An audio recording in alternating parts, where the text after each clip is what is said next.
En 2022, un jugement du tribunal permettait au propriétaire de la maison qu'occupe notre retraité depuis 40 ans de l'expulser légalement sans avoir à la reloger. Aujourd'hui, notre charmante retraitée malade a reçu à 2 reprises la visite du commissaire de justice pour constater qu'elle occupait toujours ce logement. La première visite s'est déroulée en juin et la deuxième en août 2024. Maintenant, Dany est expulsable manu militari par la force publique et se retrouvera donc en un claquement de doigts à la rue sans avoir retrouvé un toit. Pourtant, elle s'est démenée pour obtenir un petit chez-soi. Certes, au début, Dany avait des réticences à quitter cette maison où elle a passé quand même une grande partie de sa vie, et on la comprend. On lui a bien proposé d'occuper un logement social à Mireuil, un quartier où règne une sacrée promiscuité. À 78 ans, on aspire à la tranquillité et la sécurité, c'est tout à fait normal. On évite bien sûr les quartiers dits populaires qui n'ont pas le même cadre de vie que celui de l'île de Ré. Aujourd'hui, l'expulsion est réelle et elle devra se produire avant le début de la trêve hivernale. Enfin, c'est ce qu'on peut penser. Cette trêve hivernale qui débutera donc le 1er novembre. De quoi passer de sacrées nuits blanches. Île de Ré TV est allé revoir Dany juste après la deuxième visite du commissaire de justice qui a dressé un procès-verbal de tentative d'expulsion à la requête du propriétaire des lieux, agissant en vertu d'un jugement du tribunal judiciaire de La Rochelle en date du 5 décembre 2022. Il est venu pour me dire que, pour constater comme quoi j'étais toujours dans les lieux. Donc il t'a fait un procès-verbal. Il m'a fait un procès-verbal. Tu peux le montrer s'il te plaît? Oui, bien sûr. Donc là c'est un procès-verbal de tentative d'expulsion, d'accord? Donc comment ça s'est déroulé? Explique-nous. Eh bien, il m'a dit que je devais quitter les lieux au plus vite. C'est ce qu'il a voulu dire. Parce que sinon, la prochaine fois, ça serait avec la force publique. La force publique. Donc, tu n'as pas de date de donner, il t'a donné aucune date, ça peut être demain, après-demain, ou dans 2 mois, voire plus éventuellement. Tout à fait. Je n'ai pas de date, j'ai posé la question, est-ce que je recevrai un courrier? Il m'a dit non, non. Alors du coup, là, c'est vraiment l'épée de Damoclès sur la tête, quoi. Donc, c'est la 3e fois qui sera l'expulsion. La 3e fois, c'est l'expulsion. Et je n'ai toujours rien. Tu as eu l'occasion de trouver une dame très gentille. Explique-nous un petit peu la situation. Eh bien, cette dame m'a téléphoné pour me dire qu'elle avait une location. Une location.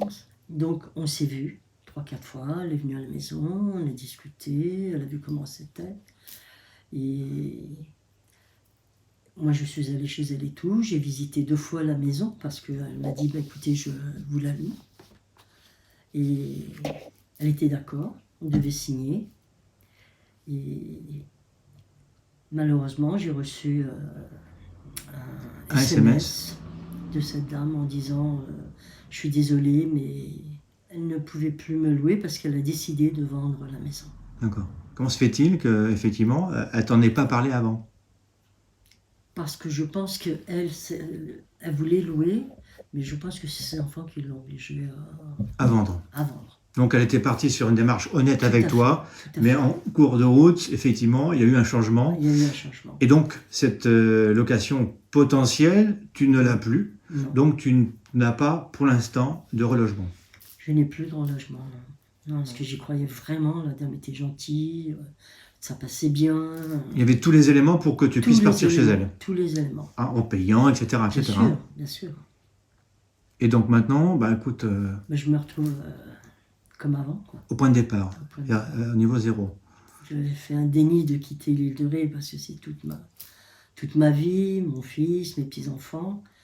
Et puis, comme tu sais, c'est la 22e génération de Rétais, donc tu vois, je suis accroché maintenant parce que bon, bah, je suis contente, j'étais contente. Je me suis dit, bon, bah, c'est bien, pour le peu de temps qu'il me reste à vivre, à 78 ans et demi, ça y est, je suis en fin de carrière. Je suis en bout, quoi, je suis au bout, là. Et je me voyais bien finir... ouais, tes années ici sur l'île de Ré. J'ai rien contre Mireuil, mais je ne me vois pas vivre là-bas. Bah, c'est un quartier particulier avec une grosse promiscuité. Toi, tu es plutôt ouverte pour d'autres communes. Explique-nous un petit peu sur leur chose. Par exemple Puybourreau, tous ces petits coins-là. Voilà. Les alentours de La Rochelle, Tout même à si fait. c'est un peu dans les terres. Même si c'est un peu dans les terres, c'est pas... Donc ça, tu n'es pas du tout hermétique à ce genre de proposition. Mais c'est récent. C'est récent. Jusqu'à maintenant, je faisais un déni, je voulais pas quitter l'île. Et l'assistante sociale m'a fait comprendre qu'il fallait que j'élargisse. Ce que tu as fait. Ce que j'ai fait. Mais tu attends tout de même d'avoir des propositions. Bien sûr. Voilà. Pour l'instant, tu n'en as pas. Pour l'instant, je n'en ai pas. Je suis au bout, quoi. Au bout. J'ai l'épée de Damoclès sur la tête, là. Donc là, ça veut dire que pour bien résumer la chose, c'est que le commissaire de justice, la prochaine fois qu'il revient, ça sera pour t'expulser. Donc d'ici là, je pense qu'effectivement, ce qu'il attend, lui, c'est que tu partes de toi-même en ayant trouvé un logement. Parce que sinon, lui, il sera obligé d'utiliser la force pour te faire expulser de la maison, même si tu n'as pas de relogement. C'est ça. Voilà. Je ne me vois pas aller quelque part et repartir un mois après, 2 mois. Donc tu veux du définitif, mais pas du dépannage. Voilà, parce que partir, repartir, j'aurai 60 ans, je le ferai. Mais là, à 78 ans et demi, je ne peux plus, je suis fatiguée, j'ai trop de problèmes de santé qui se sont accumulés en plus. Donc, avec tout ce qui se passe, on serait à 2, ça serait différent. On se motive dans ces cas-là. Quand il y en a un qui a une baisse, l'autre est là pour faire levier, pour dire voilà, tu n'es pas toute seule. Tu n'es pas toute seule, on est à 2. Mais là, toute seule, c'est très, très, très dur. Très, très, très dur. Et malheureusement, je ne suis pas la seule dans ce cas-là.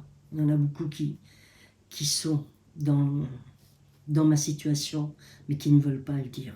J'espère que mon ange gardien, là-haut, va pouvoir trouver une personne qui aura la gentillesse de me dire, écoutez, j'ai ça. Une petite maison. Donc au dernier moment, tu penses qu'il y a quelqu'un? Je pense, j'espère, c'est ce que je souhaite. Pour pas aller...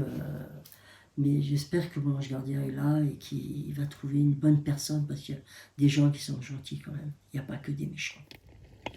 L'étau se resserre pour notre retraité qui croit en la providence. Peut-être y a-t-il aujourd'hui un propriétaire prêt à la reloger dans une location plus modeste, certes, mais au moins avoir un toit, car l'hiver approche et on a du mal à imaginer que Dany doive dormir dehors et se retrouver SDF.